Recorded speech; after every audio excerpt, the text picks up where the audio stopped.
right, welcome everybody to the stream. Of course, it is Monday and it is a bit of a down day, guys. It's looking pretty brutal here. We're hitting some pretty key levels here early in the session, or not even the start of the session yet, really. 1 hour before the open, and the markets have sold off in general into the I guess, fear of the over the weekend run. So the question is it time to be greedy yet? Is it time to be greedy yet? Well, let's have a look at the markets on the higher time frames. Obviously, the S&P 500 is the best place for us to start. And I would say a massive welcome to everybody. If you could help us out, smash that like button if you've been enjoying the content. And we do really appreciate you following us and obviously sticking around for the last couple of weeks, and we're getting close to that 100K. So thank you so much for that. Anyway, let's get into these markets. Let's talk about some key levels that we're going to see really approach today. And this is just from the general market standpoint. I'll have a look at the SPX. We'll use the SPX and then we'll go back over. So we have a lot of market positions that are clearly around here or have been around here in the past, 40-60. We've already come down and tested this level once. And we've found some, heavy buying, I guess, at least initially. And now it comes down a second time. Not usually good when it comes down a second time. Remember, the real market's trading at 40-50. A breach underneath here and a close could trigger some further selling. And I think a lot of you are wearing on that kind of idea. You're thinking, I think this is going to go lower underneath this price. This is a big price. Mark my words, it's a big price. We know that the 100 weekly, that is the 100 SMA, let's bring this on the chart just so you guys can see where it is being tapped. So as of the open this morning, it's hit. 85% chance that we were going there the other day. We mentioned that. Unfortunately, that stat is coming true for many people, and it is now currently right on, I guess you would say, a little bit of a minor support here into the open, or this is a fairly big level. So where are the next fairly big levels? Well, we've got that zone there. And then the next area comes in around this area here. So basically, we've got something going on between this 39 and this 38. And I believe the market will try to defend this zone if it does go down there. A lot of people here are saying 36. So 36 is interesting. I mean, that would be a pretty big damn sell-off. And I can see 36, it's possible. But before 36 occurs, it's around this 38 to 39 zone. Now, this is a big, big level. If we breach here and we capitulate down to here, that will begin effectively what has now been, let's just count them together here.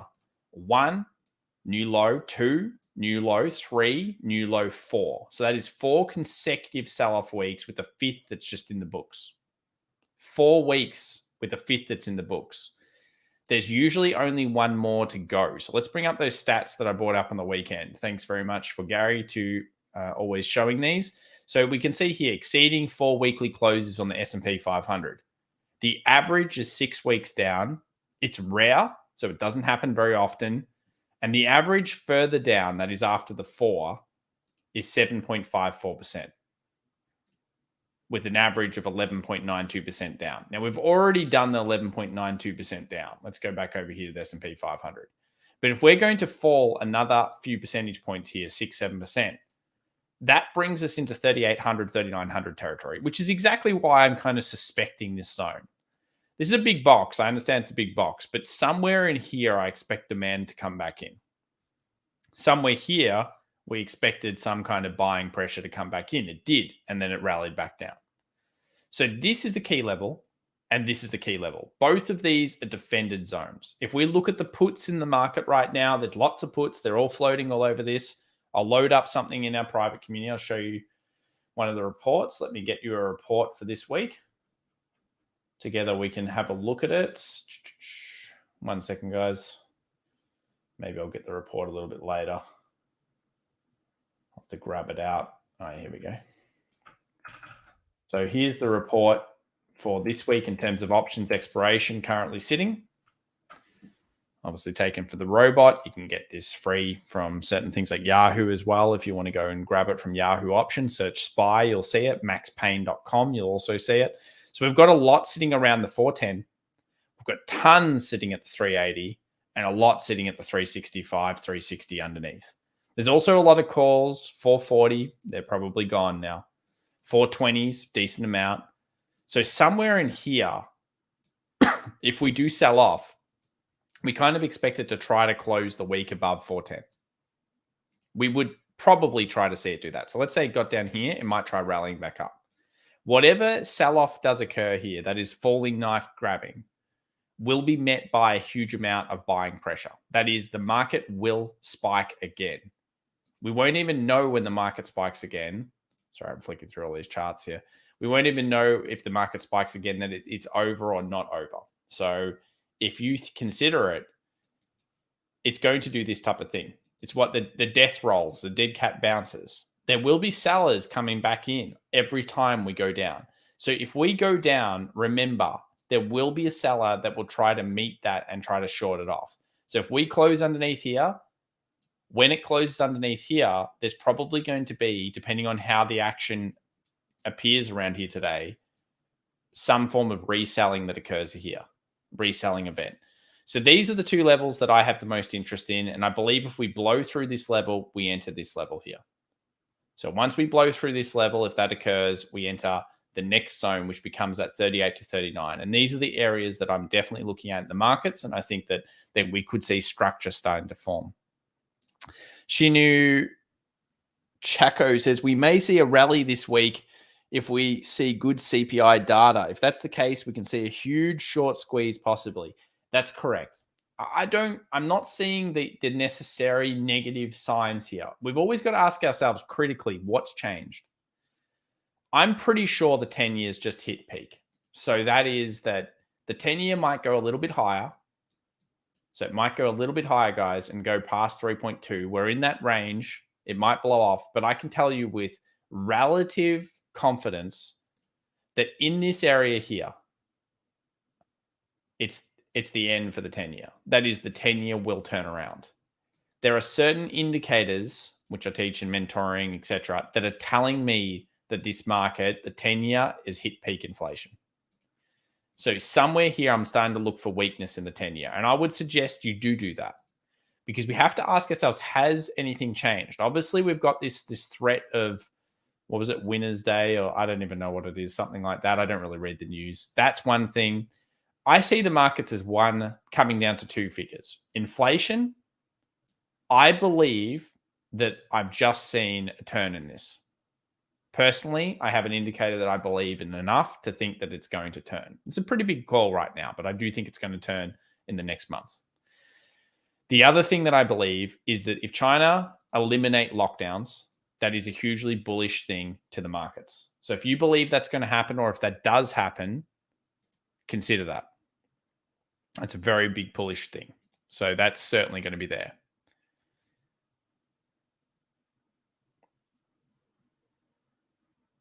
Oh, Hubie says victory day has passed already and nothing happened. Good. Well, then that's over. So really, we only need to consider two things. Is inflation getting worse? Is the US economy in recession? And then, of course, will China stop the lockdowns, fixing our partial supply problems? Obviously, demand is definitely down. There's no way that people are feeling like they're spending. I will ask the chat right now. Chat, maybe we'll do a poll together right now. A poll would be a good day today. Let's look at the poll. What do you guys think? Do you think people are spending less money in the economy? Is demand down? Are you spending more? Are you spending more right now in the economy? Yes or no?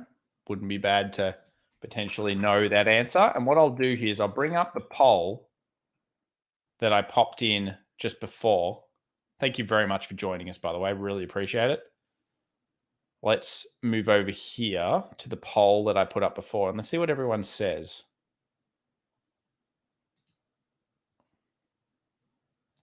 Contents, posts, 1.2K votes. So thank you everyone for voting on it. I'll post this link in the chat right now so you guys can potentially vote on it if you want to.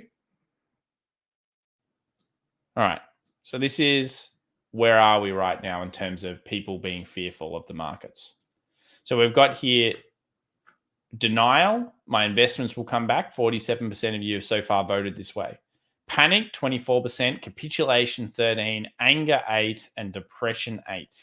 Ooh, that's not good. I don't like that one. So in general, a lot of people still believe the investments will come back. Now, usually markets like giving a good shakeout of people before they really pull it around.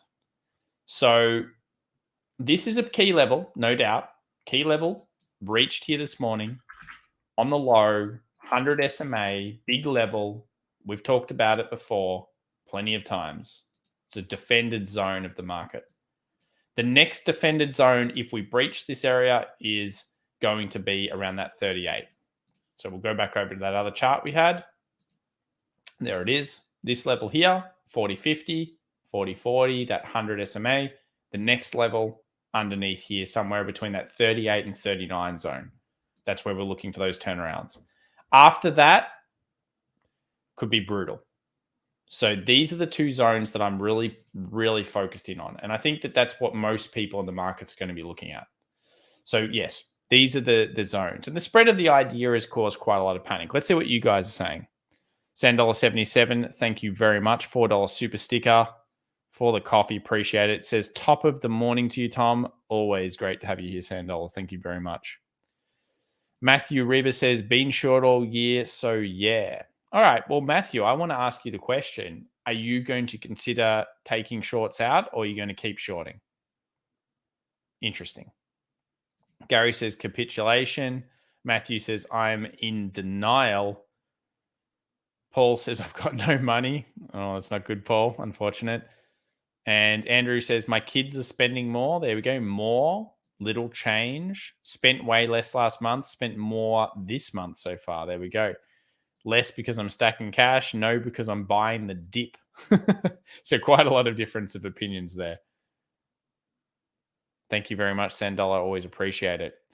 So AJ says, is a recession now unavoidable? Won't the Fed try to avoid this? Yes, the Fed will try to avoid it. So remember, the Fed could sweep back into the market once they've dealt with inflation problem. That is, inflation starts to slow. I think a lot of it really stems from the supply side right now. That's the big issue here. And really also the 10-year and the way the market's trading it. So I'm telling you first here, not many people will say this, but I think with a great accuracy, decent accuracy anyway, that the 10-year is most likely starting to top. And it might have one last run in it, but it looks toppy. And I've got enough indicators now telling me things are not going so well. Let's look at some of the facts. We've got copper here. Copper is usually a very good indicator of economic health. Copper is fastly selling off and it's coming down to a support that it's found. Now, you might say, well, Tom, that's not too bad. It just came over here. And I agree with you. It's not the end of the world. We're coming into a big support level. Obviously, we're selling off into that zone. But copper does certainly show a slowdown in general economy. The US 2-year, 10-year, no longer inverted. Most of the inversions are gone. Only about, 15% of all the inversions capable are inverted. So the Fed could theoretically step in if they wanted to. They won't, but they could. And I don't think they'll have to based on what we're seeing here. US 10-year, as we said, was higher. DXY, let's have a look at the cash here today. So this is going to be a big one because, of course, if we see cash coming out, that is, markets start to really dump cash, where's that cash going? Is it going in the market? There's a very good chance it could be doing so. So right now we've seen basically the markets making new higher highs. That is, they're making new peaks. We've got a low in here off the last swing. And theoretically, at this stage, you would have to be still bullish on the DXY. But it does look like it could be in distribution. That is, it's hit a high. It's kind of topped that twice now. And it's selling off. This would be where the last kind of buyers potentially could come in. So you look at this run. This run's pretty big. Run's huge. Ran through a long period of time. And where are we in the scheme of things? Remember, all these markets are all connected together. So there's previously a lot of orders that were placed here towards the short. Obviously, there's huge amounts of positions in here, and there's huge amounts of positions that have run through that point to right now. So it's trying to make a decision whether it wants to go up or it's going to actually come back down. And if it chooses to come back down, I think one of the early warning signs of it coming back down will be breaching through kind of what it's trying to do now. So maybe this little trend line, but more so, I would say, to do with this low here. If that starts to be breached and it moves down here, that's a good early warning sign that the dollar is actually starting to weaken. Okay. And if it then gets through this low down here, that's probably just pass through distribution with two traps towards the buy side. And obviously, a lot of people are going to see that as Wyckoff distribution. That is, here's the UT, here's the UTAD, here's the short off, gets underneath this level, rallies. Many people will try to short that rally there. And if cash is declining, what's that mean about the market? Well, it means the market is figuratively potentially getting a pump of money floating out of this asset. We don't know that yet, but it's starting to come. What's starting to play the picture of the trap being set. A new little high.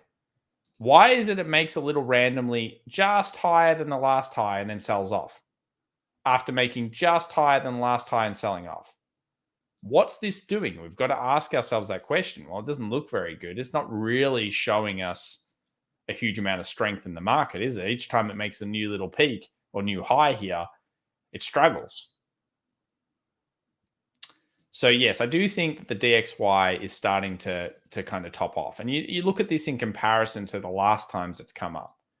And in general, it was always, when it was running up strong, it was rallying. It had that one jump through, didn't make a new low, and then rallied up. Rallied up again, dumped through, rallied up again, distributed, did make that last bounce, then it dumped and went up. So that's why it's important that we understand that there's a lot of different structures going on here in the markets. So it's very difficult to call, but the first sign of weakness for the US dollar will be underneath this level. A bounce is expected. And if it gets underneath this 102, I feel like that means that money is coming back into the market because it'll be a bit more risk on. So you look for that to coincide with a bottom in these markets if it's going to occur. People are saying divergence. Yeah, there'll be divergence there. Double top. You could call it many different things. It is effectively structure right now, yes, but it's happening at a point that was formed a long time ago, which we see as resistance or whatever. Brett C says, what are your indicators saying about the DXY, Tom? Mine are touching on sell. Well, you know, I'm a big believer of people making the wrong decisions, yeah? So generally speaking, if I bring up a sentiment report that is live trading of retail traders and what they're doing right now, and we bring on the old euro US dollar, symbol popularity very high, by the way, 32% of traders currently trading the euro USD. Remember, this is basically the DXY because, of course, US dollar. So 32% of people are trading it. 32% of people, 28% of people are short, and long is 72%. So currently, it's still very long. Now, remember, it's inverse, yeah? So what that means is that if the DXY is going up, what should you be doing? You should be shorting the euro US dollar, yeah? This is the most closely correlated to the DXY. So to the US dollar, if the US dollar is going up, you should be shorting the euro USD. What is everyone doing? They've been consistently trying to buy it.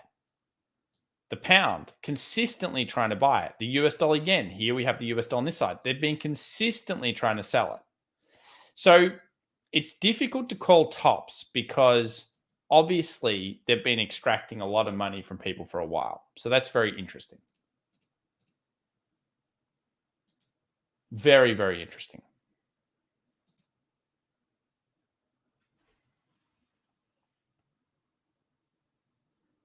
And I believe that we need to see this switch, and it is switching. So right now, the euro was even more towards the long side, and that's now switched around. And if you watch these types of things and these types of sentiment reports, you can get a lot of good information coming out. And that's why we use it for stocks as well. We understand there's a spread of fear, and that spread of fear makes us want to potentially pick the bottom. You're not wrong in doing such a thing. You're actually going against the general grain of the retail trader, which is usually wrong.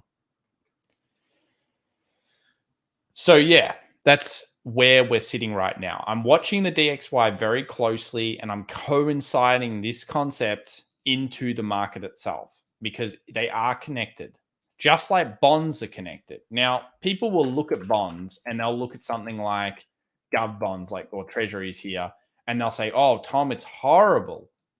Look at the risk. Look how horrible it is." Well, remember, they are inverted to yields as well. So if yields are going up, I'll ask the chat this. If yields go up, what's going to happen to a bond?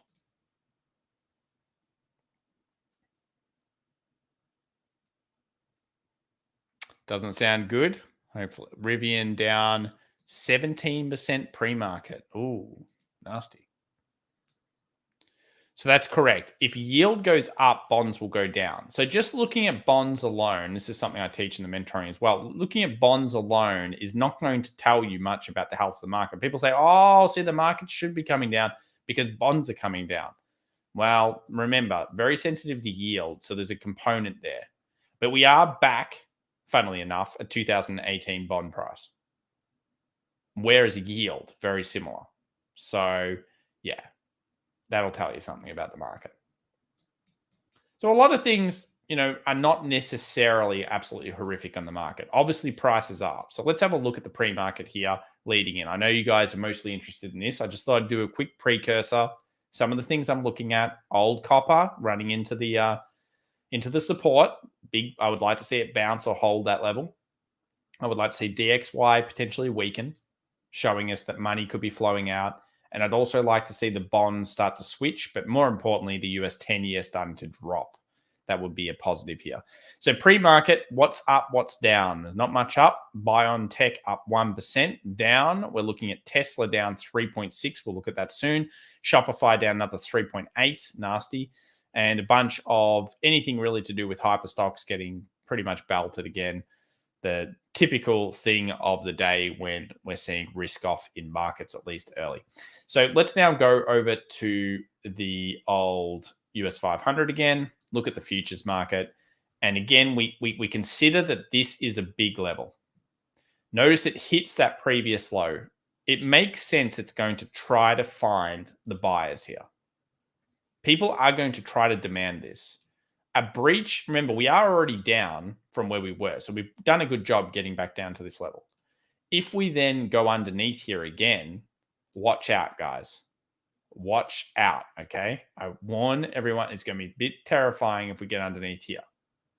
Because if we do get underneath here, considering we've tested it now, and we can't instantly rally those zones with quick buys, this becomes the next logical conclusion. But Monday bloodbath, I don't know.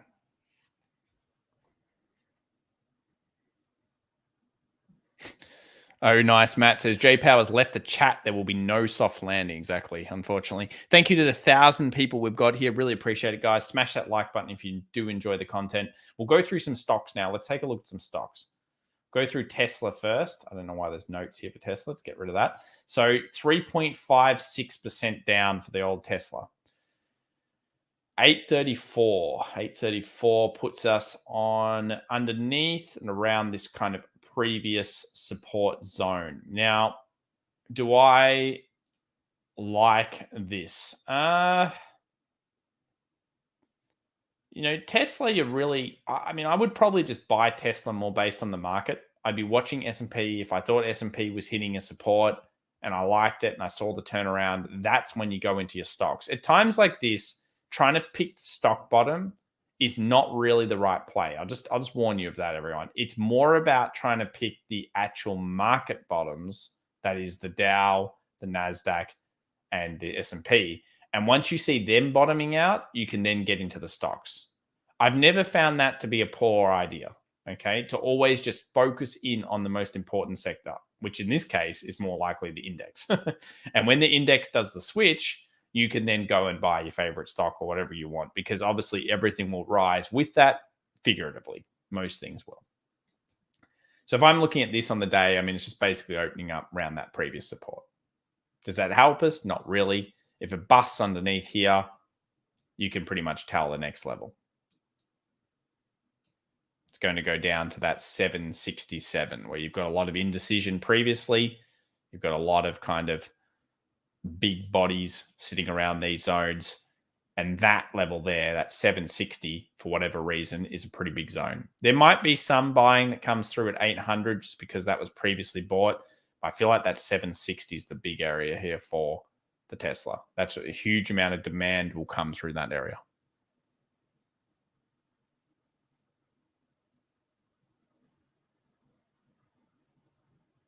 $900 seems so far now. Yeah, 900 seems so far. It's still a sell the rip kind of market.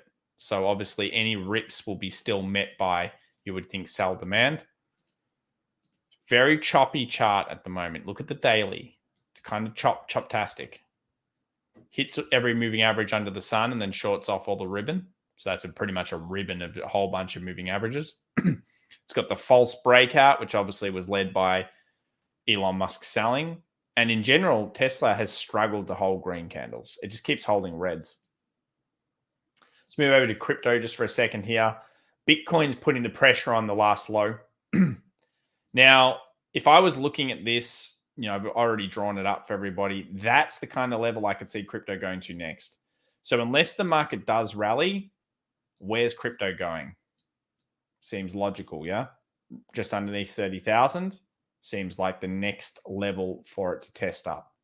It's already come into this area once and tried to buy up. It's obviously come in the first time bought up, second time bought up, third time, this becomes more logical.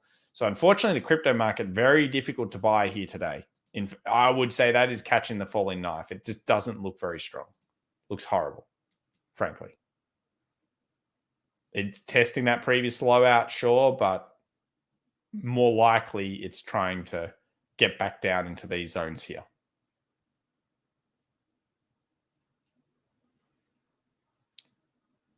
Let's have a look at BTC shorts. Load that up. Somebody said, don't even want to see DeFi. I'll have a look at it in a second. I haven't checked that out in a while. Unfortunately, I guess probably fortunately, I never went into these hyper things that everyone else said was so great. I'll check out DeFi in a second. BTC shorts continuing to pretty much rise here. Is it this? I don't know. Is it a stock? What is it? This was a stock, wasn't it? I've forgotten. I thought this was a stock.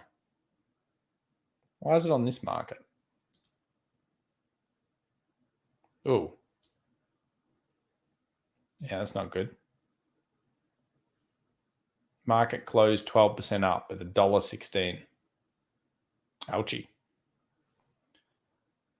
DeFi Pulse. PLTR down big.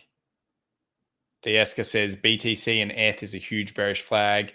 Ozmas says BTC worked out perfectly. We dumped on whole countries, not sure what everyone is complaining about. Fair enough. It's like a VIX. Oh, okay. Oh, well, if that's it, my goodness, that's not good. But luckily, I don't think we trade those things, yeah? But Bitcoin, yes, the king is certainly moving down. Obviously, the alter ego, the Nasdaq version, is still also moving down. And again, look, there could be some buy demand through here. It's always a chance. It's coming down for the first time in a while. I don't really like to, once you see it once happen and then it happens again and it rallies, I'm not so comfortable with the third and fourth time. These tend to be short-lived kind of rallies if they do happen. So be careful here again, guys. This is a very trappy looking zone. I'd wait for more. If anything, it still looks more short than long.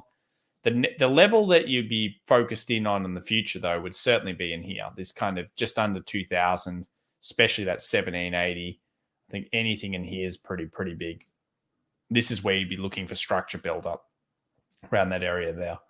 So, yeah, I could see a dump that would be consistent with Bitcoin going through. Capitulation seems like the way I'd play this. If I was Nasty Composite Man, the Wall Street players, how would I trade this?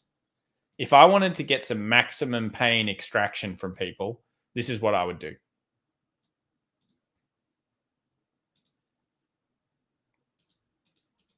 that kind of thing. That would be very, very effective. That would create some good profit. So that's what I'm thinking at this stage. If I was to map it out, I do believe in this zone being an area. I also believe in obviously the next zone being an area, which is based on the S&P, which brings us down to the 20% down. Because remember, at this stage, I believe the market will be defended purely because they don't want to turn into a technical bear market. If you saw that measurement there, this is 20% down. All signs and all eyes point towards this level as being, an area of defense. We saw the puts before sitting at 380. So that's going to be a key one. Maximum pain. And we're not talking about max pain on this aspect. We're talking about the FX Evolution max pain estimate, which obviously is more based around the current market conditions. And you can see here as this updates, look at this. So today's max pain technically a 415. Let's have a look at the 13th. So 420. I'd expect this to actually drop and for us to see strikes down here start to rise as people go more and more and more bearish. And if anyone was around trading in March, what you would have noticed is they were stacked so heavily in puts. The puts were insanely everywhere. They were everywhere. And then, of course, what did we do? We rallied. Anyone see that CNBC concept? I'll bring it up. It's pretty funny. So basically, someone in the community shared this. Join the Discord, by the way. If there's any of the mods around, chuck the Discord in. Some great economic charts you guys have been sharing. Fantastic stuff. Really helps me out with the daily as well. So this is a pretty funny indicator, but I'll just put it here anyway. Market in turmoil indicator. Let me zoom this in for you guys. S&P 500 forward total returns following CNBC markets in turmoil specials. So remember, this is when the spread of a pretty fearful idea is getting pretty good. So what you'll notice is if you look at the dates, obviously there's tons around 2020. We've got our first nice reading here. Well, thank you very much for that.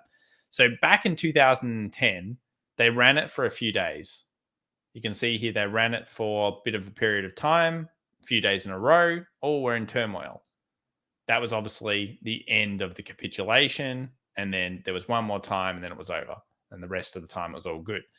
The markets in turmoil specials from 2011, you can see, look at all the dates, very close together. Obviously, that one ran for a little while. Max fear, capitulation, etc. Usually a decent time. And this is, consistent with the last period. Now, I think this stat's a little bit dodged because obviously it doesn't go back far enough, but it is interesting. And the returns are usually pretty glorious from what you see there. Information this week, if you're not already aware, we've got PPI coming out. We've got core CPI. That's a big number. Will it be turnaround Wednesday here? So this is New York time. We've got CPI, OPEC meetings, everything, 8:30 a.m. So if you're going to cause some pretty big pain, you would think that you would want to do it in this area here. That is Monday and Tuesday. If the market's going to do this, it probably should do it here, or we get another bad read. Let's say we do get a bad read, and that will go down. But these 2 days would make the most sense. FOMC, bunch of people coming out. I don't know what Mester and Waller actually talk about usually, if they're negative or not. I know one of them is a hater. And then we've got the PPI on this day, and then we go down to a whole bunch of Mester's coming back out again. They're all doing their things.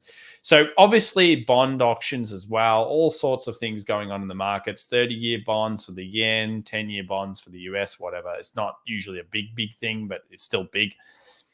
There's a lot of information. It's more about this figure here and what the market chooses to do. We don't know at the moment what the market's choosing to do. So have a look at the VIX. 33.27. Someone says, VIX up 3 points already. We're really going to blow another major support. So VIX is a big key that you'll be looking at as well. But unfortunately, it will lag or it'll go with the same time. So yes, if the VIX goes through, don't expect 35 to hold it again, guys. 35 will probably be blitzed if we get to a new low. Because remember, the market loves to create and induce some big-ass fear. So if we think about big fear, here's some nice big fear in the past. And think about back in the history of fear. 2018, what did we do? Fear. Whoa, we hit like a 50 and then it comes down. We hit like a 35 here, which was already much higher than before. And then, of course, the pandemic, which most of you know, a big one that comes in June. So usually if the market goes back up and it hits the second time, it doesn't always do this, where it hits again and holds. I would actually expect it to go higher and then lower. Obviously, VIX trading is not for the faint of heart. It's pretty scary trading. But VIX is at 33.26 with the down. Take a look at the gold market here just quickly. Gold floating around, down about almost 1%, 0.8, hovering around this area. Come back and I'll revisit gold. Let's do some more stocks. Let's go into some more stocks. So Apple here down 2.14%, taking us to 153. So that means that this first trend line could be broken today to the downside. Again, a negative factor considering this is the biggest stock. 153. So a close low hold of this could be the triggering factor to get us lower and to create that maximum fear, max pain kind of low that could come in here.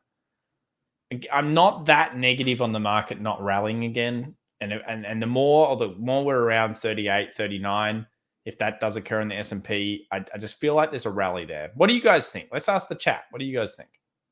Here it is. Let's have a look at Amazon. Amazon obviously melting another 3% today, unfortunately. 2225. Coming back into the previous areas. And there was a little bit of stuff around here. So it's probably getting closer to the supports. Obviously a very brutal sell-off. Google, 1.9. It's trying to hold up as best it can. Opening right on support. 2269, 2266. So the market's sitting right there. New low. Obviously could trigger some serious selling. So this is what these big stocks are what you look at. Right around here is where you expect the markets to have stopped. New lows, I think it moves. There's a good chance that actually the next stop is in this structure here. Probably somewhere in here, actually.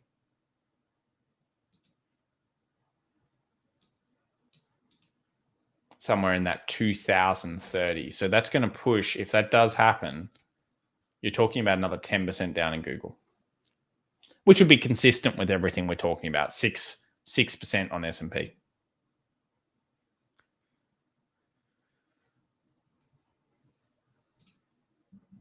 Messiah Dragon, thank you very much for being a member. Says here, the S&P 500 will be sold to 39.60 and then will be bought. Interesting area.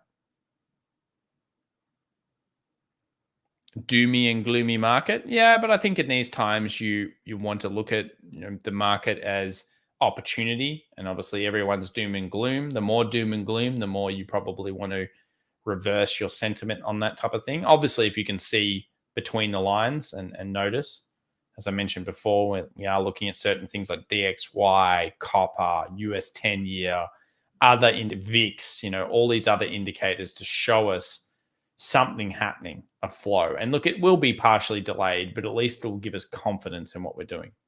Let's move over to Microsoft.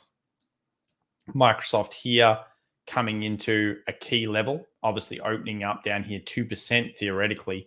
Holding a low below here will trigger, you would think, further selling pressure. And I could see Microsoft very quickly getting down to a 260, and the possibilities are even lower. Even the possibility of a 245 is open. And if we think about that, this is my favorite stock in the market. You guys know this. That's why I don't trade it, because if I like something, I'm always biased towards the bull. That would be about 9.5. So these downs are very, very possible.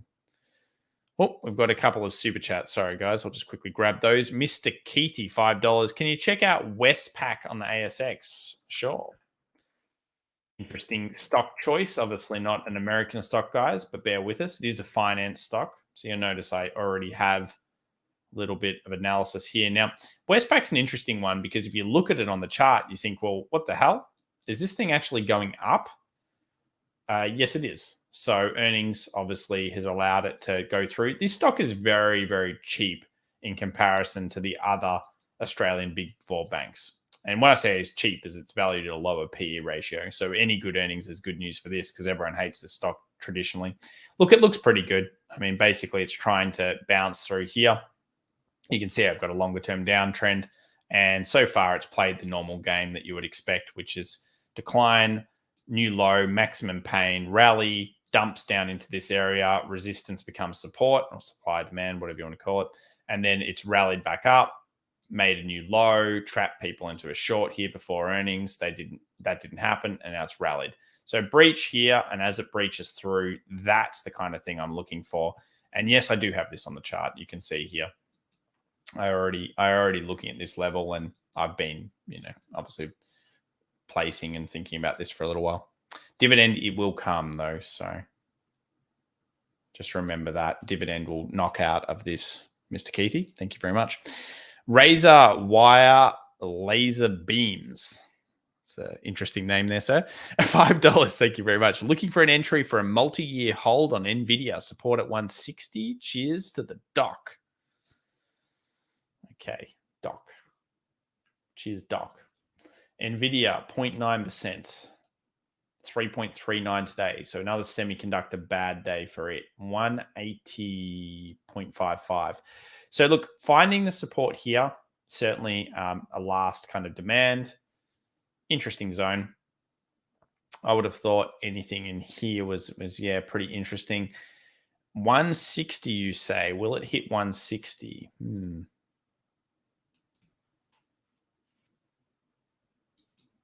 Or will it go into the previous big box over here? Where could I see it going?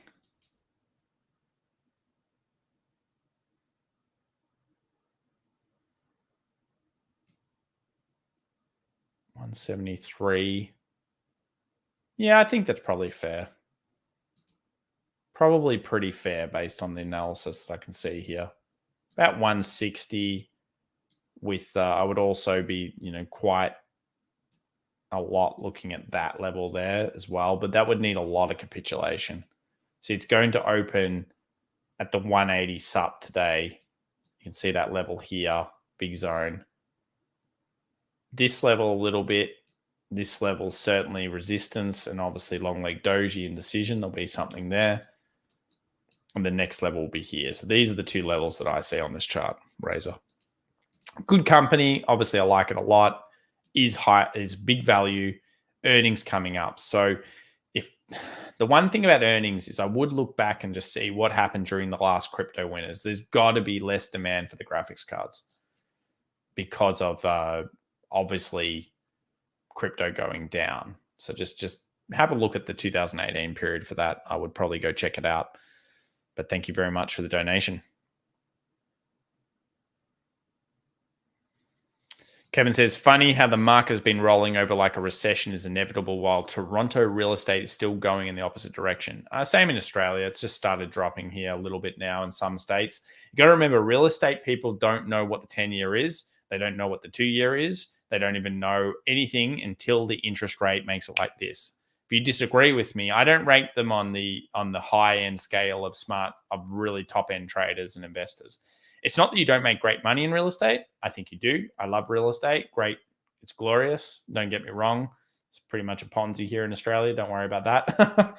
So yeah, I love real estate. But to think that everyone in the crowd bidding against you understands what a 10-year is or a 2-year is or anything like that is not gonna be true most of the time. They only know what the media tells them. So you give them a 5 whack kind of interest rate charge hit, and they'll stop buying a little bit.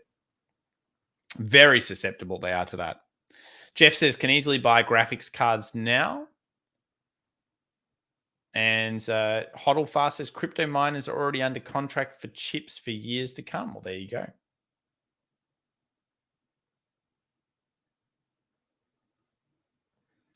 Michael says, Tom, Nvidia usually sells off after earnings, but you do need to remember the reason it sells off is because of the spread of how much it's gone up traditionally. So what happened during the last big pullback that happened over here during 18? So in 18, it actually sold off in 18.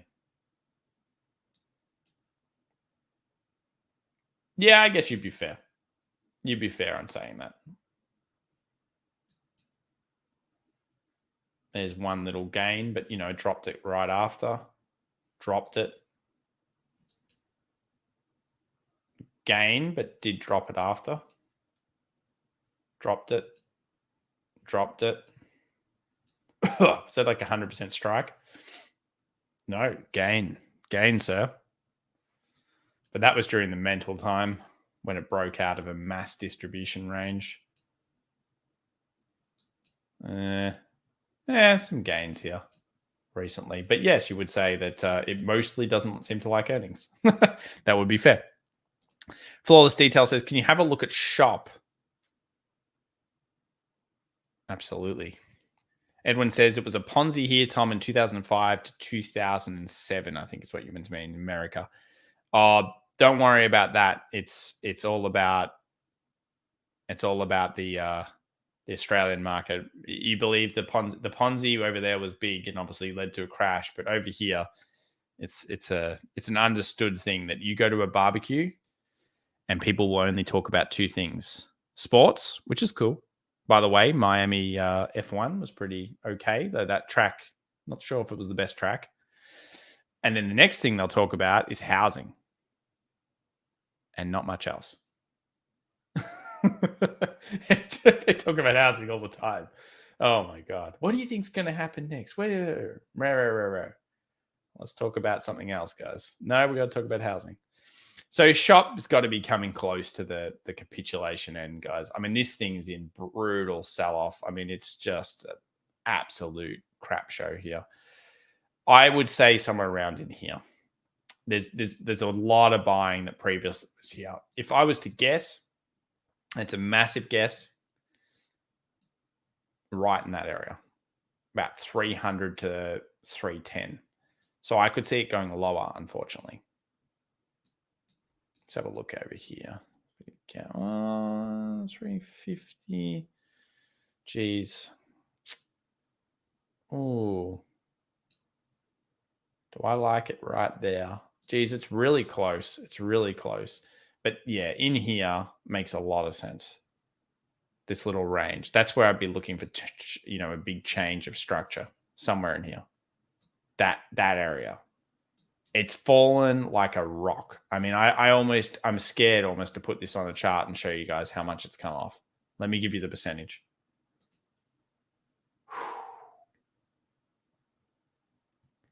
Wow. 80%.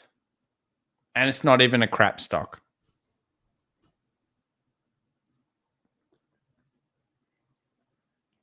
It's not even crap. It's a business. It's real. It's got a split coming up on it. It's very close to that area that you've got to believe something's happening in. But then again, it was really in some euphoric movement. I mean, that was, what is that? 433% up. Yeah, but then again, it did come up here as well and blew off for a while. Yeah, I think that's just crazy. But yeah, here is the zone. It's getting very close. Pave says, hi, Tom. Would you like to look at PayPal? The worst enemy of everyone here, PayPal. Look, it should already be on its bottom. And it keeps falling. Yeah, it's somewhere in here. There was a lot of buying that happened in here, which is about 76, 75 previously. There's so much structural. Like if I put a volume profile through there, you're going to see that light up about that area there. You've got to believe that PayPal is super close to its lows. I mean, it's got to be close. Because the spread of the fear is so extreme. Again, is this a business that earns money? Yes, it theoretically does. Is it down a hell of a lot? Let's have a look from top to bottom. It's down 74. Not many people would believe in this anymore, but trying to catch the falling knife is not easy. Trying to call the bottom is not easy. What a lot of traders do actually is they do this. They wait for it to bottom. That is, create all the madness. They don't necessarily try to pick the bottom. And instead, what they do is they buy it in these types of areas. So they say, okay, well, now this market, Like, we're going to go pick the easier fruit. And yes, we know it's up a lot of percentage.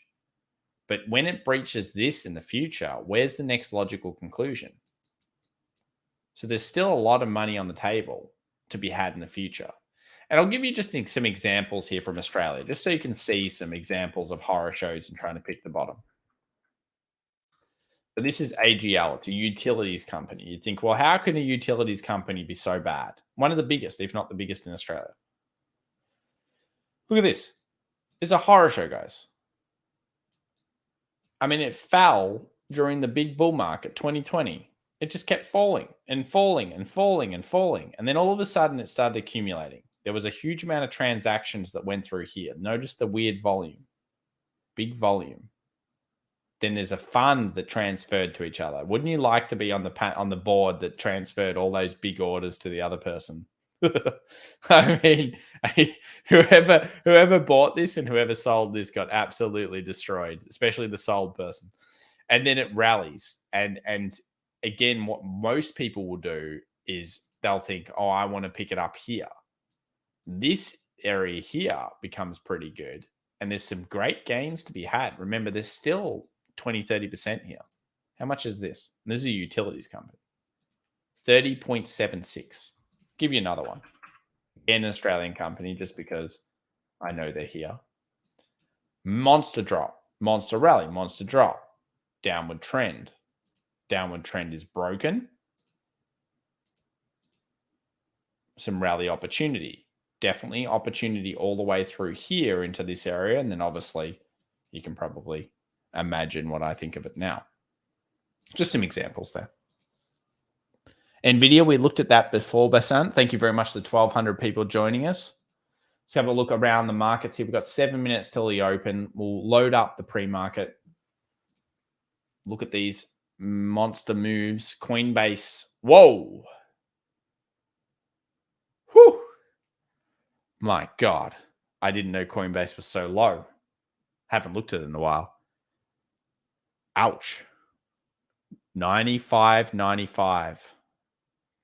And this goes back to why you need to subscribe to this channel right now. Do not buy American IPOs unless you are before the markets. That is, you have purchased it in the pre-IPO phase. Do not buy IPOs. Do not buy IPOs. Do not buy IPOs. Please, dear God. Guys, they're horror shows. Hood, Coin, Facebook, Twitter, Snap, Box, anything. All terrible. Terrible, terrible, terrible. Someone says Airbnb. There are rare exceptions to the rule, but even then, how good has Airbnb really been? Here it is. Dumps, rallies, dumps, rallies. I mean, what is that? What is that?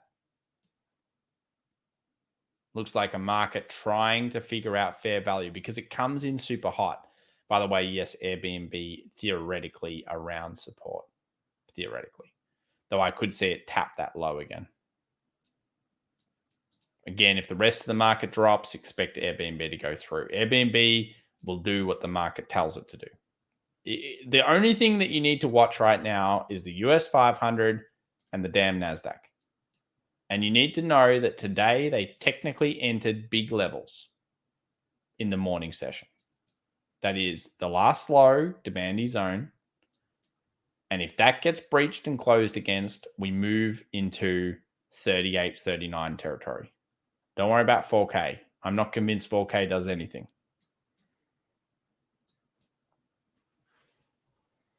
How does SE, Tom? I just went below. Eugene says, how does that look like?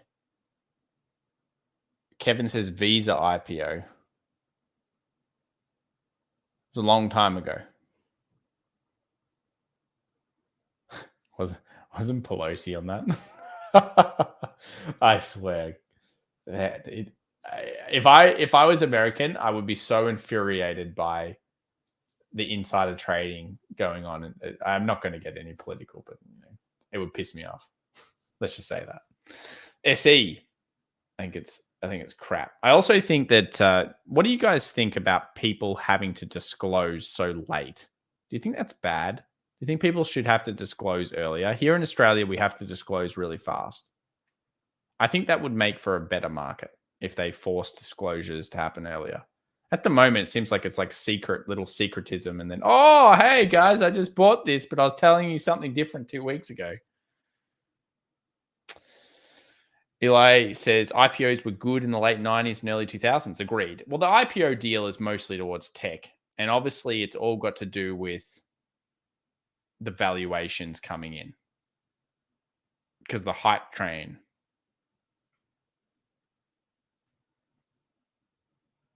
Paul says, come on, Tom, I come here for rants. Yeah, I know, but that no one ever agrees on that one. Maybe everybody does agree that they shouldn't be allowed to do anything. So pre 72.20, it's pretty low. I mean, it has like almost nothing on the left-hand side. It has nothing. It burns cash. Good company, cool advertising campaign. Well, it used to have cool advertising. I don't think you can call the bottom on this. I think you'd be absolutely wildly swinging anymore. I'd be just looking for max pain. That is, it rallies through. And again, you're not buying these. Do not trade these. You're not trading them. You're mostly investing in them. If you want to trade the S&P, trade the Apple, trade the quality, trade the big one. This is like going into a fire, but you're not wearing a fire suit. So you're going to get burnt a lot. I don't want to do that. That would be a bad idea. 2 minutes to open. Yeah, let's load it up. Anyway, I'm in a bit of a rant there. Okay, let's have a look at this US 500. We'll load that up.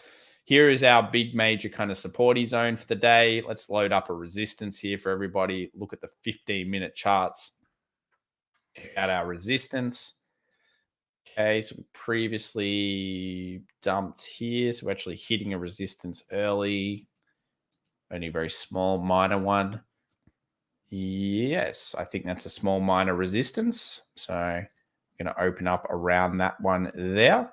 And then the second minor resistance is, well, it's probably the minor resistance. So that's why, you could see some sell-off of there. Major resistance for the day, probably sitting around 4,100. And that is just the biggest level of chop city. You don't even know what's going on anymore. It's ridiculous. That non-farms day was crazy. So loaded up the US 100. Of course, we hit the support before pre-market, so we might retap that. And in terms of resistances for the day, kind of around a miniature one right now. And then the next one I would see is something like in here at that 12.5. Yeah, it's a pretty good level, something like that. All right, guys, here we go. Bell's about to open. Let's do the countdown. We've got 20 seconds until we find out our future. Unfortunately, I know a lot of people are hurting right now. I do feel bad for you guys. Risk is the big thing that you've always got to control. And unfortunately, times like this really put the pressure on people. Eli says, $5. Tom, what do you think the bottom is for IBB and XBI? We'll check that out in just a second. Thank you very much, Eli. Do appreciate it. Okay, so here we go. We're open. Let's have a look at the pre-market. I mean, the real market now. Let's look at the actual market price. Okay, so we'll go percentage change. I guess coin's the worst. Yep, 8.32. Datadog down 6.46. That's been a loved stock, down at 103 now. Still probably pretty expensive for that. Tesla opens, we're about 3 and a bit down. And then we've got everything else. New core, lots of stocks falling about 2. Not much up. Let's have a look at these markets again. So some small rallies here. Very small movement, at least on the initial open. These are pretty small movements. Both, that's a 15-minute chart here. I'll put it on to 5 so we can keep them side by side. So you can see those movements. So we've got that little resistance that just got hit here off that level. The next level is probably like a 41, you would think. It's that previous high kind of zone. And then over here, we've got the, what is this, 12.5. So we'll see how, I mean, this is so ridiculously tight tight levels. So around there is where you'd probably expect them to do something like that if they're going to short it. If you really like trading these time frames, which would give me a heart attack most of the time, just because they're really, really tight. Let's go and get rid of that. And we'll load up some of these stocks quickly here. So we've got XBI and IBB. So XBI is the biotech sector. It's fallen even further. It's pretty much on the lows. You would have to suspect that somewhere around here is where XBI should find some buying pressure, man. It's basically there right now. So XBI into the SUPs of 2020 and 19. Again, very susceptible to 10-year on this one. So you might want to, that's part of the reason it's down there. And IBB also falling significantly. Now, because they're made up of different components, this is going to look a little bit different. I don't usually ETF all of these without looking, probably around here as well. Yeah, it's pretty close. So another 5, 6, 7% to the downside. Time it more with the S&P, but yeah, this is very, very, very burnt sector. Remember, none of them really make any money, unfortunately. Aussie Cob, 71, $10 Australian. Thank you very much, Aussie Cobber. Always love a good Tom rant. Appreciate it, man. And thank you also to 1,200 people here right now. If you haven't already subscribed, please consider doing so. Smash that like button. And thank you very much for the support to both you, Eli, Sendol, and everybody else. Appreciate all you guys. Coin down 10%. I really just want to look at coin here, just to probably put a point home of how horror show this really is. Yeah, it's what, 93.56, now worth 20 bill.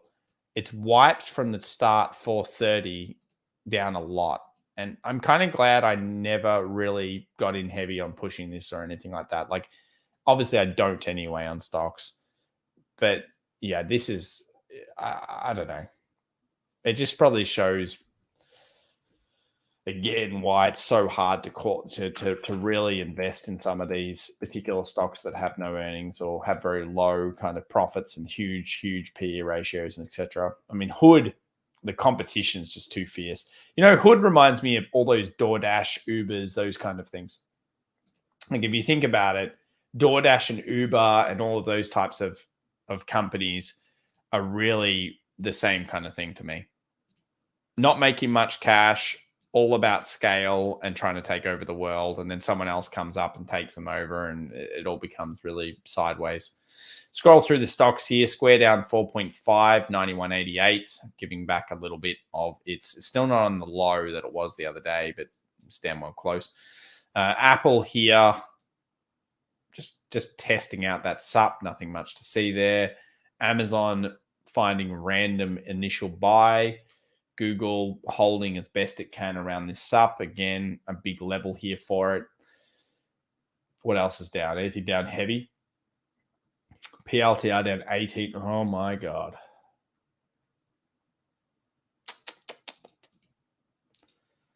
Oh, PLTR. It's underneath now, the $10. I thought this was a SPAC when it first came out because it started around 10. Oh, no. No. I mean, it's not bad for me. I don't own this. You guys know I hate it, but I know a lot of people are in it, and that's not cool. Like, it's not cool seeing people get owned. That is pretty bad. Nothing much else to say about that one.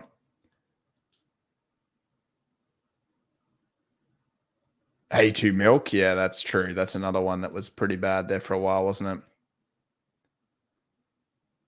Kevin says, markets are near a bottom, be careful. They're certainly going through. Hyperstock's falling. Some are coming good, looks like. Twilio or whatever. Still so bad, though. They're just like, when I look at these, I don't get excited yet. I will get excited in the future for them, but I don't get excited yet. I'm always looking more at these markets. The S&P, the NAS, You just got to be on this one. You got to be on these time frames, looking at these things. Let's see the implementation of the little buy here hitting this zone. Let's see how it goes. Let's have a look. Let's go to 1 minute action. All right. So it's in that area. Cool. Huey says, A2 milk and hot copper is hilarious. Forgot about that website. I can't imagine what people would be doing there, though. Talking about how they bought it at $20 or whatever it was. Kunal says, Tom, do you think these are investment levels? Tom, small caps leading the way. I think that IWM is getting really close to the pain train. So there we go. So we entered that position. Let's have a look at, and we entered the resistance I'm in. Let me just put this to the side for a second. Let's have a look over here to IWM.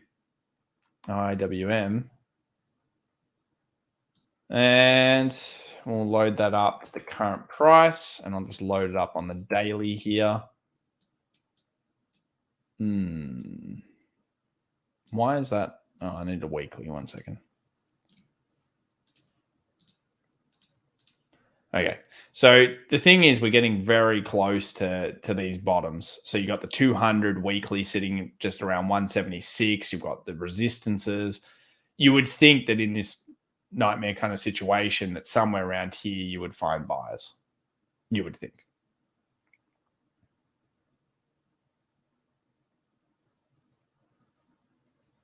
So IWM is very close. And I mean, if you're a dollar cost averager, I can't tell you what to do, but yeah, I mean, you can make your own decision. I mean, obviously you just want to measure to what you believe is a level. If you believe this is a level and you measure it down, you're saying, well, 4.6. Okay, that's possible.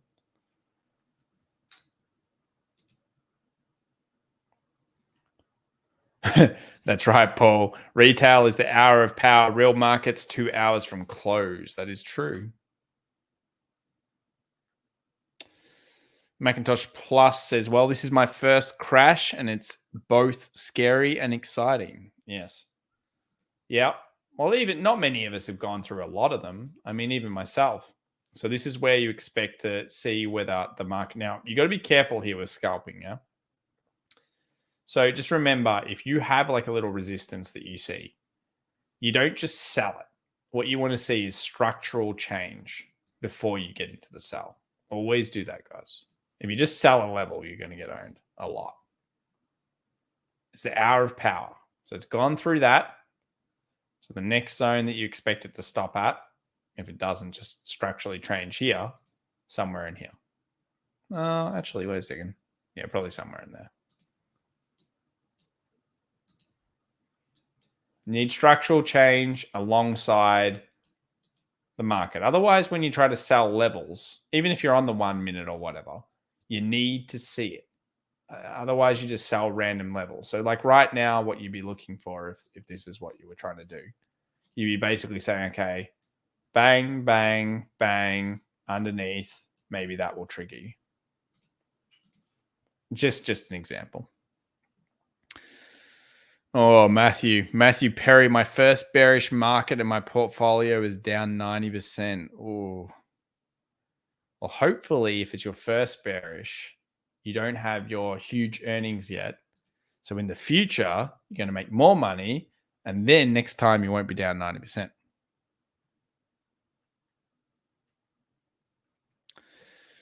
Ria Vasa says, Tom, do you think Netflix horror show has ended temporarily and the S&P 500 could rally a bit? It turned green for a bit. Well, let's have a look at Netflix here. Let's go over to Netflix.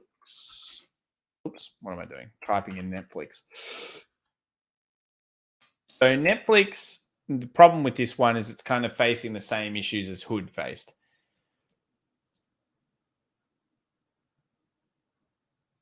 Oh, I was looking at this chart and I'm thinking, what is this? Did this fall more than I thought? And I realized I was in the weekly. Yes, it is a horror show. Good company. It's not bad company. It's just that it's facing a lot of problems. Again, here, I would look for market structure to come through. Calling the bottom here is hard. If you look back in history, do we know anything in particular? Not really. I mean, it's kind of hit a zone. Okay, this is a fair zone for it to hit. But yeah, you've got to kind of believe in it fundamentally. I mean, the way I look at it is I'm pretty sure they'll get back users, and they'll do so by just putting the pain train on members and saying you can't use this many licenses or something. They'll do some sneaky crap to take their existing database and make it look like it's growth. I would look for something like this, though. No, wait a second. Let me just draw it.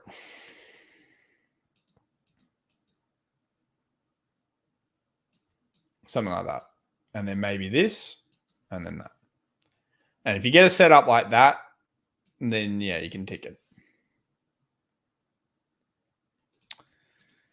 Fired Uphill says, I heard companies were pushing for pay cuts for people that want to stay at, was that WFH?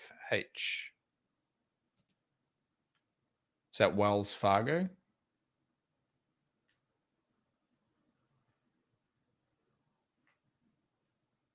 I appreciate that, Kevin. Massey says, David, I work at a multinational and we are also allowed to stay at home indefinitely. Seems to save them a lot of money in the end. I would say so, yes. Mikaja says, hey, Tom, can we have a look at MP, which is a Materials Corp company? Let's check it out. We'll look at the market in just a second. Yeah, so it's forming some form of little bit of buy kind of support here. Obviously not enough, but it's structuring up. That's the kind of structure you do want. Nice little bit of volume here after the earnings. You want that to breach out, ideally. Just show you that the turnaround is good. And then you pretty much expect this.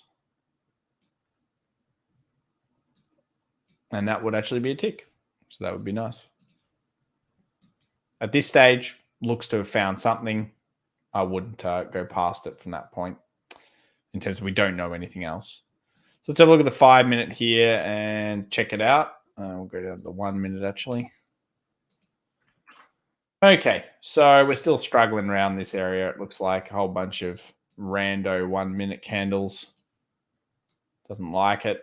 It's like, complaining about the area. A bit of volume coming in. The London session should have actually pulled from around here, yeah, so about 7. So another thing you can sometimes do is you can grab a bit of a fib and you can say, okay, the US market likes to retrace a bit of that. So it likes to come back up to these types of levels. So a little bit of a tip is markets do like to come into these levels. So when that kind of volume comes in, Frankfurt, if it goes in a direction, US market likes to retrace a bit of that. And you can kind of see it in previous sessions. So let's have a look at some previous sessions. That's not going to be good because that's non-farms. Let's have a look over here. Oh, that one didn't really come back, did it? Where is it? So that just sold aggressively. But if you ever do see it trigger, that is, it comes down and it rebalances. So here it actually opened and it sold off. And there was nothing going on in London in that case. Nothing going on in London in that case. A little bit of a sell-off. There's the rebound. But that rebound happens before New York Open. So it's just a bit of a tell. Like if you ever see something go and then it runs back, often it will do that. It'll come back into a zone.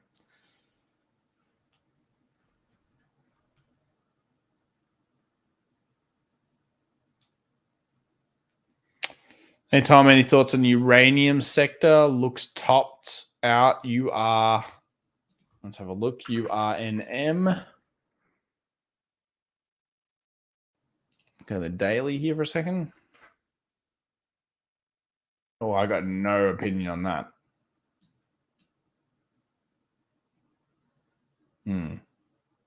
Not much opinion on this one. Seems to be just doing it in big range. bottom was there. It's come through a support. It's down 4%. Yeah, I don't really see too much there for me. VIX sitting at 33.32. DXY now green. So a little bit of cash coming back in here. Tesla down 4.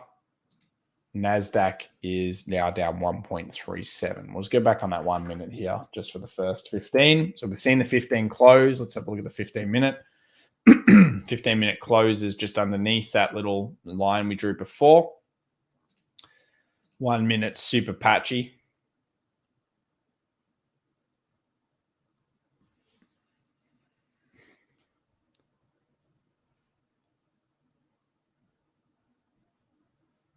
John W says, Tom, thanks for the live broadcast. Makes me feel like we have a better view of the markets. Getting your thoughts on what's going on. Thanks for the sanity. No worries. Look, I'm not I'm not super negative on the markets, as you know. I know it's easy to be so. I could call the apocalypse right now. But you've got to remember that what's going to happen, and you have to expect this. This is almost as close as you can get to a sure thing from this aspect, is that when markets get dumped, that is, they get dumped like they're being dumped at the moment, there's going to be rip rallies. There always is rip rallies. So when markets get dumped, let's say they go through here today and they capitulate down, they will rip rally at some point. And those rip rallies tend to be quite severe, which you've already gone through rip rallies. There were rip rallies here too. And if you were watching, I remember very well, vividly remember that, because they were limit downs and then they rallied and then limited down, then limit up and limited. It was insane. Like a daily chart there is just bizarro. It's crazy. So there's usually big rips, just like over here in 18. And then there's that final one that used to V-shape. But in general, markets usually like to do this. Rip, bang, bottom, boom. Rip, bang, bottom, take out the lows, boom. And that's what it tends to do. Always go back and study the GFC. That's the best one to study. So go to the GFC, go to the crash over here, which was obviously a huge amount of rallies. You know, that's the tech bust. Big rally. Oh, big rally. They're brutal rallies too. Look at this. 22.84% up. 20.16% up. You know, these rip rallies are no joke, guys. They're big ones. 14.11%. Drops hard. Again, rallies, drops hard. Again, rallies, drops hard. And then it was over.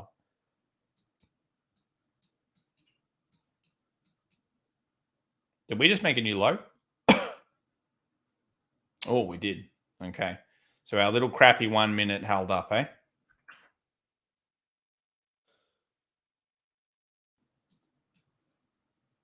$40.46. Oh, that's not what I expected. Oh, it's because, of course, we weren't looking at the other thing. So there's our crappy 1 minute here on the US 500. That was a bit better than the NAS, wasn't it? Because the NAS is trash. And when I mean the NAS is trash, is if you're trying to scalp it, you get owned a lot. Look at the NAS. Look at the difference. Let's get rid of this crap for a second. If you're trying to scalp and you scalp the NAS, you get ripped up. Look at that. Horror show. Horror show of rip up. You take a little scalpy off this level here on the US 500. Oh, it's so much more beautiful. Funnily how that is.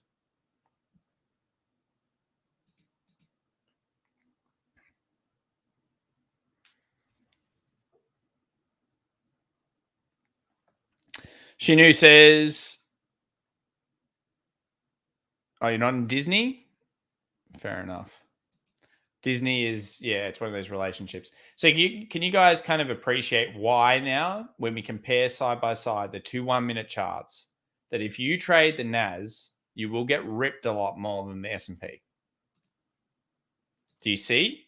It's the same set, same position, the same concept, whatever. But this one would probably get you on a little scalp.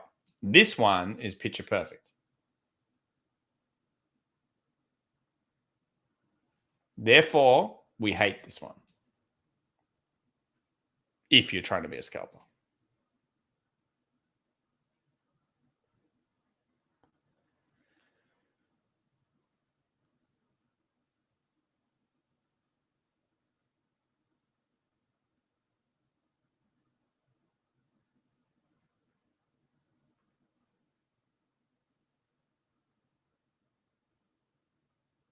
100 versus 500. One will have 5 times less false signals than the other. Yeah, that's true. All right, everybody. Well, thank you so much for joining us today. Obviously, we're in an interesting session. If we take out the lows here, could get a bit brutal. So watch that. We've marked out what we expect on our zones. That is, we obviously know that it hit something pretty important in the morning. That is the futures market. And I've lost my chart, but basically the next level is somewhere down here if we get underneath. So just expect the potential of capitulation. We have a bit of news coming out this week. So we obviously have core CPI.